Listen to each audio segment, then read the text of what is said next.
তো হ্যালো বন্ধুরা, আজকে চলে এসেছি নতুন একটা মিনি ব্লগ নিয়ে। তো আমরা যেখানে কাজ করি তোমাদের ভিতরটা দেখাই। দেখো কতগুলো রড পড়ে আছে, দেখো সাইডে সাইডে, এবং জাল নেট দিয়ে বিভিন্ন রকমের ডিজাইন করা আছে, ফুল, বেলপাতা, প্রজাপতি, অনেক রকমের ডিজাইন করা আছে। এবং সাইডে অনেকগুলো মেশিনে পড়ে আছে। এটা হচ্ছে মেশিন, হাওয়া মেশিন, যাতে পাইপের ভিতরে হাওয়া ঢুকিয়ে এবং টুনি বাল্বগুলো যেতে সুবিধা হয়। ট্রেনের মধ্যে কতগুলো দেখো টুনি বাল্ব পড়ে আছে, এবং সাইডে কতগুলো খাম পলি পড়ে আছে। আর এই যে লম্বি টুনি বাল্বটা পড়ে আছে দেখছো, এটাই হচ্ছে আমাদের কাজ। এই টুনি বাল্বের বা ফুল বেলপাতার কোনো কাজ এখনও সম্পূর্ণ হয়নি। কতগুলো টুনি বাল্ব পড়ে আছে, এখনও কাজ অনেক বাকি আছে।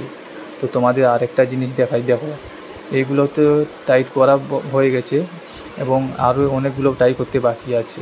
কিছুক্ষণের জন্য কারেন্ট চলে গেছিলো, সেই জন্য তোমাদের সাথে এই ভিডিওটা শেয়ার করলাম। তো ভিডিওটা কেমন লাগলো অবশ্যই একটু লাইক কমেন্ট করে জানাও। আরও ভিতরে দেখতে পাচ্ছ অনেক রকমের জিনিস পড়ে আছে। তো এইগুলো দেখো, লাইটের কাজ এখনও সম্পূর্ণ বাকি হয়নি, সব ঝুলে পড়ে আছে। গরমে কাজ করা খুব কষ্টের ব্যাপার, কেননা কারেন্ট ছিল না, সেই জন্য কাজ করতে আরও বাকি অনেক আছে। এই যে লাইটগুলো দেখতে পাচ্ছ, এখনও অনেক কাজ বাকি। দেখা হচ্ছে নেক্সট ভিডিওতে। তো ভিডিওটা কেমন লাগলো